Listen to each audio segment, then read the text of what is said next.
very critical discussion. Those of us who can meet, we can organize for a meeting so that we continue mourning our comrades, the patriots who passed on during this struggle. I was watching news and 2 more people have been confirmed dead. So the number is now at 43. This is very sad. So let us continue this movement and let us be serious about it. Let us not back down. Let us not be threatened, and we shall succeed. Thank you so much. I'll engage you further. Thanks so much, Professor, for really keeping the time. We go to Bet Collins. Sorry, Bet, I skipped Felix. So we go to Felix, Wanjoroge, Simon, and then Collins, Bet, in that order, the 4 of you. Okay, excuse me. Kiprotich, you were first. I'm seeing you now. So Kiprotich, Felix, Wanjoroge, Simon, and then Bet in that order. 2 minutes each, and then Daktari will chime in. But Daktari, should you want to chime in between, just open your mic. Kiprotich, over to you.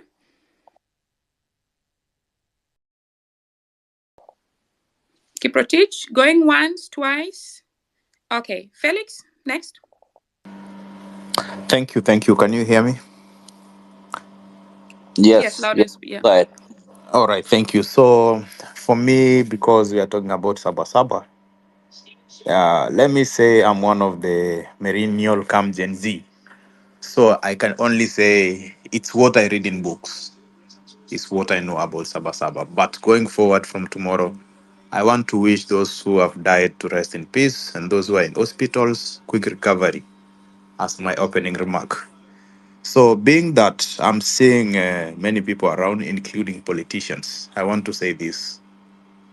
To be someone who has a unpopular opinion, like Dr. Miguna himself, I'll say one thing. Ruto might be here to stay until 2027. Be it Sabasaba, the only thing we can do as citizens, let's hold him accountable. That's the only thing we can do. Being that we are in a democratic country, this guy got, I don't know if they stole or they won it fair and square. Let's hold him accountable. For those of us tomorrow will be in Hurubak. Let's print placards, t-shirts. Let's send the message out loud and clear. And going forward, for all revolutions which have happened in the world, there has to be casualties. Those who have to pay the price for the rest to enjoy. And what I have to offer for myself is maybe I'll be one of them who will be a casualty, or I will enjoy the freedom. Being Sabasaba, let's come out and let's stay strong. The guy we are dealing with, the same way he has been called is an Moi orphan. He believed he could behave like a dictator, but we thank God for the 2010 constitution. And for those who fought for it, being Sabasaba, we will really celebrate them. For me and for the rest, let's meet tomorrow. Let's send out the message strong. Let's stay vigilant. Let's hold the guy into account. That's the only thing we can do. Our problem is not paying taxes. Our problem is how we use the taxes. Our problem is not about the debt we take. Our problem is, are we using the debts we are taking the right way? That's the only thing we should be doing from now up to 2027. And if we are not careful in 2027, the guy again, let's be careful, might come through again to be the president for the second time. If we don't take care, let's hold him accountable. Let's take care so that when that time comes, we make the right decision. Thank you. Thank you so much, Felix, also for staying within the time and for your sentiments. Wanjoroge, Simon, and then Collins. 2 minutes each. Okay, evening, everyone. So mine is just about having listened to Dr. Miguna and the history behind that he's shared. From independence to why we have Sabasaba, the 1992. So I think there's a phase at which each and everything pops up. And moving forward, I'm a millennial, and also having supported the Gen Z in what they did, I think it's only fair now moving forward, next 50 years, what's the thought process that shall dictate what we need, what is needed to be presented to the people. Back then it was land and education, opportunities. We got that. We did our constitution. We have good documents that we can refer to. And there are documents that can be upheld if at all integrity issues are looked into. But now, whatever shall be addressed tomorrow, let it communicate, let it resonate to what the Gen Zs need. We have got internet these days. They have also sourced their own source of incomes online. So moving forward, what opportunities are we bringing up? What do they demand? Or rather, what would I also demand? I don't need to have the government look for a job for me outside. Why doesn't the government promote me, ask me what do I need to do or what can I do for the support? I think it's only fair to say that we have got enough for everyone and enough to invest in ourselves. So matters to do with corruptions, those are things that we have got documents to be addressed. But now let's also relate to what next. We may say we will do away with someone out of office, but that's it. But what next? The person to enter that position.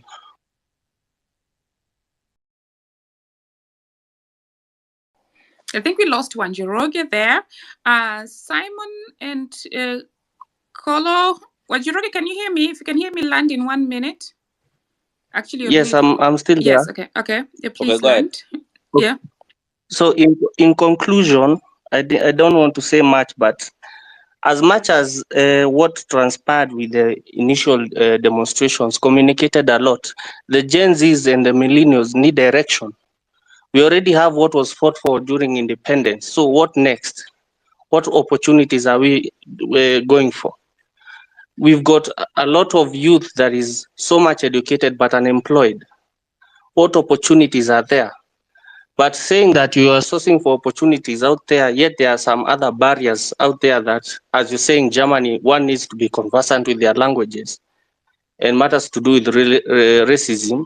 Some of us have got ideas that we need to be invested in. I can present an idea, people contribute, and something pops up, employment pops up. Yeah. So our Sabasaba needs to be guided. Let it not be personal to attack someone, but it's 100 years from now. This is a revolution. 100 years after, something else will crop up. Mine was just that. So let's not lose focus with what we want as an agenda. And also let's not forget that we already have representation. Yes. But we need to stand guided. Guys, my voice sounds very not as intimidating, but you guys are going to force me to crack the whip on you. If it's 2 minutes, it's 2 minutes. And when you're taking 3 to 4, you're being Marge, I can't hear anybody. Okay. Who is speaking? It's me speaking. Is Margie speaking? Can you ask Dr. Hello? Yes, Dr. Dr. Dr. we can hear you. Go text him, Hillary. Yeah. No, let me text him. Yeah. Yeah. He can log in and log out and come back. Guys, okay. Margie, can you hear me? Yes, I can hear you. Who's speaking? I can hear you. Simon should go and then Kolo. Oh, okay. Simon, can you go ahead and then Kolo? 2 minutes each. When I raise my hand, the 1 minute is over. Then you know you have 1 minute left. Simon?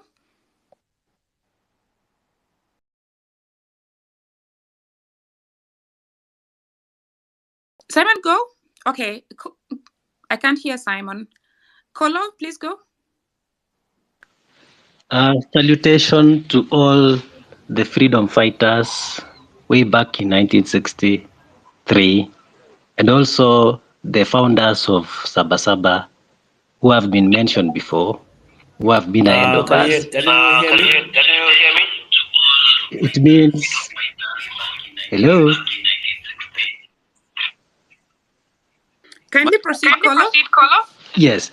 The founding fathers of this country believed in change, and they made the ultimate sacrifices. The freedoms that we are enjoying right now were as a result of struggles that people went through The founders of Sabasaba, the likes of Rubia, Matiba, sacrificed even their lives, their health, for the freedoms that we are enjoying today.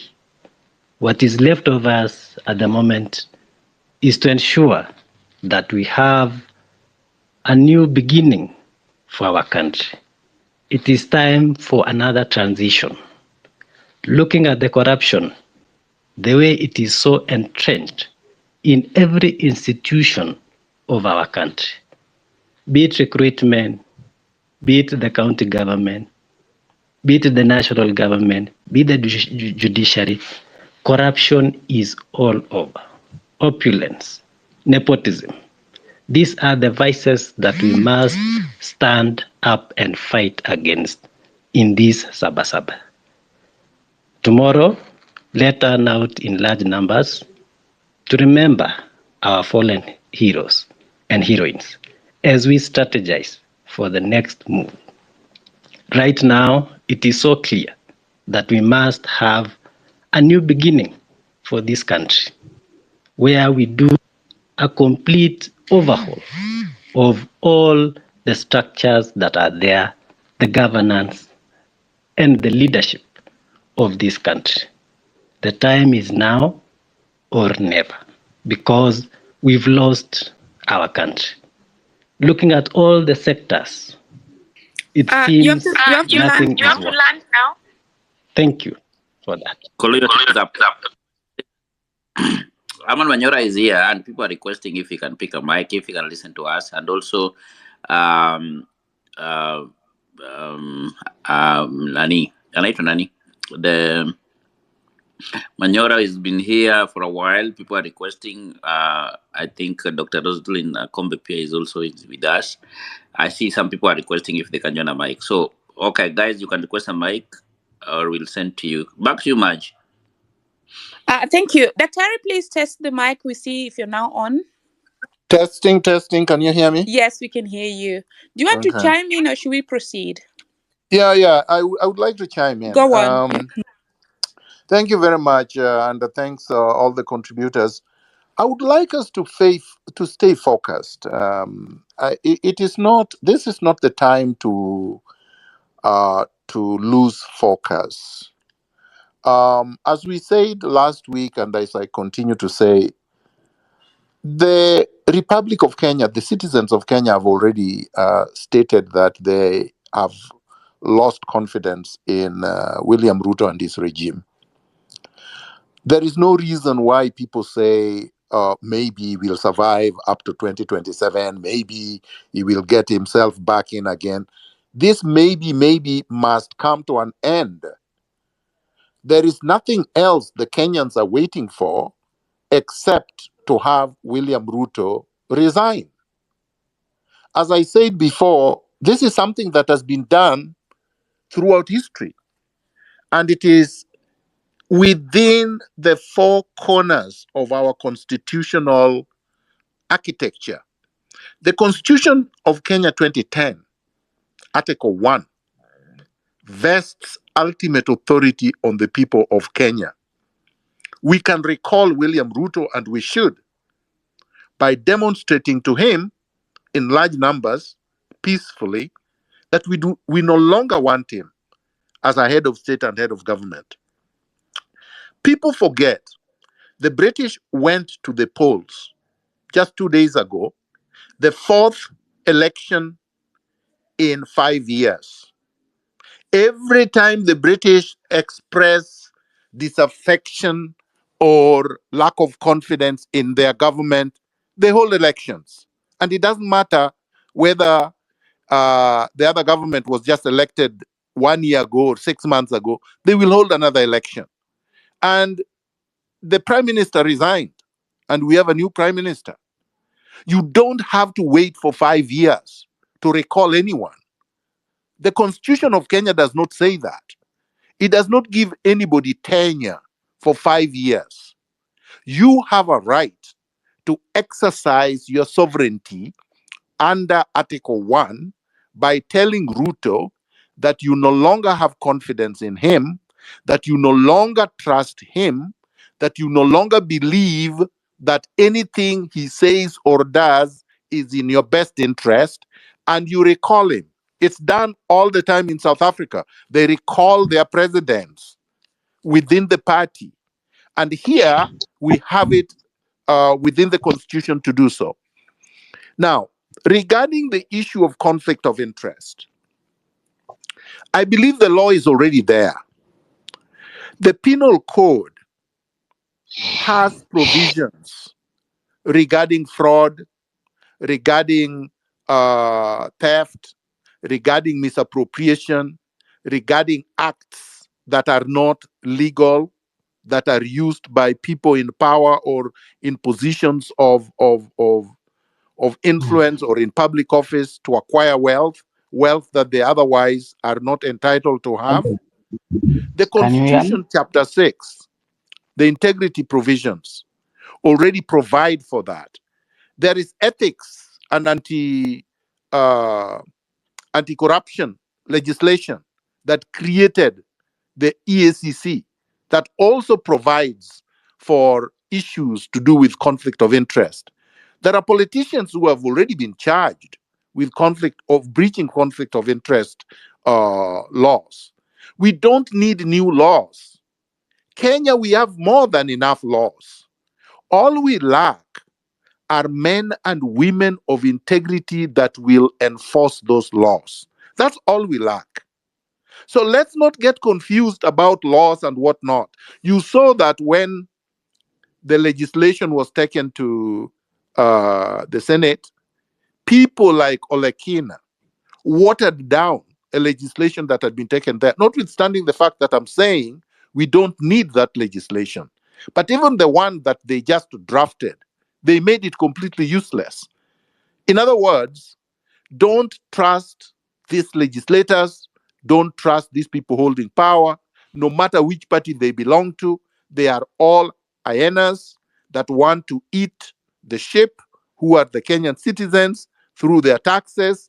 They want to bankrupt the country so that a weakened citizenry, a pauperized citizenry, cannot have a say and cannot bring them to account. Now, regarding William Ruto, Please proceed. I've muted the person whose mic was on.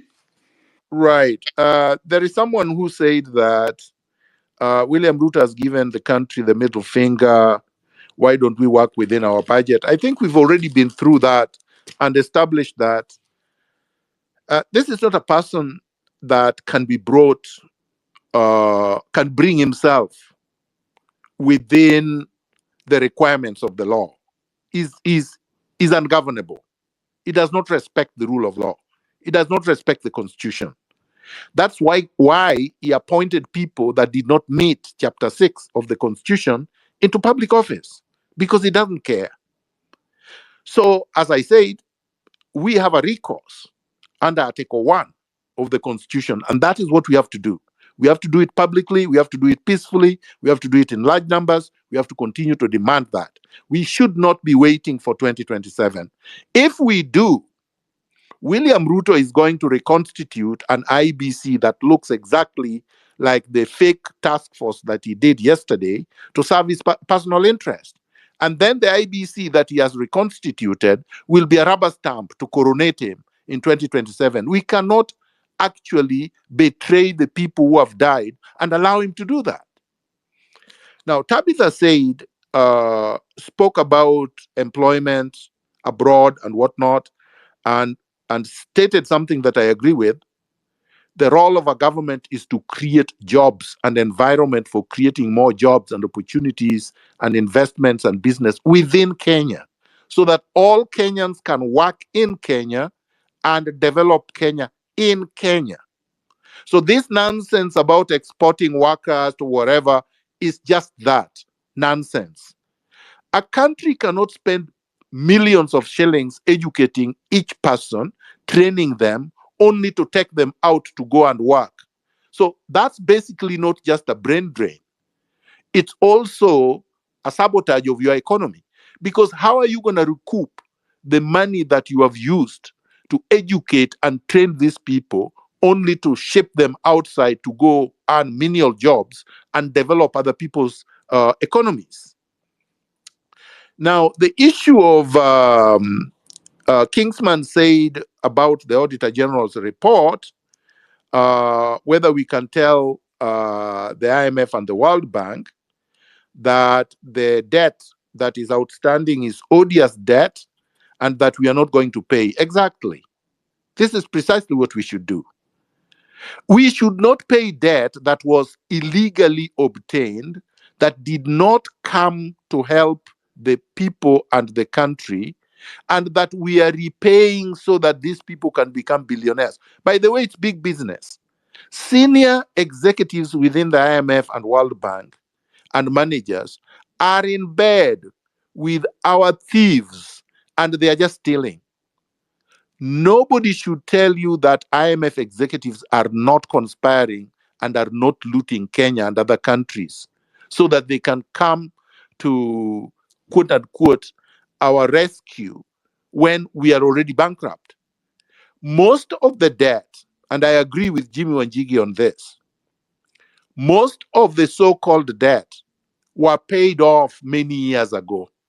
This so-called debt that we are paying now is not a debt. It's not a legitimate legal debt. These are illegal debts that we are encumbered with and that are used to basically bankrupt the country. These are mechanisms of theft, of looting, of plunder, of siphoning public resources outside Kenya.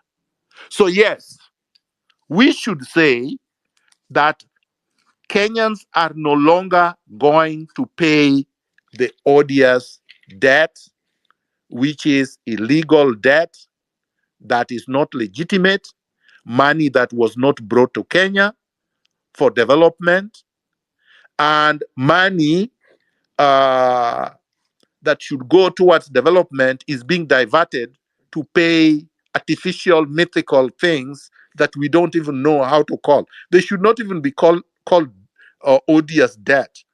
They should be called fraudulent schemes, Ponzi schemes by the IMF, the World Bank, and our regime. Now, Felix made a comment about, I think that one I've already addressed, about Ruto staying up to 2027. I don't think we should allow him to. And I don't think anybody should imagine that that would happen. We should continue with the revolution the way it is.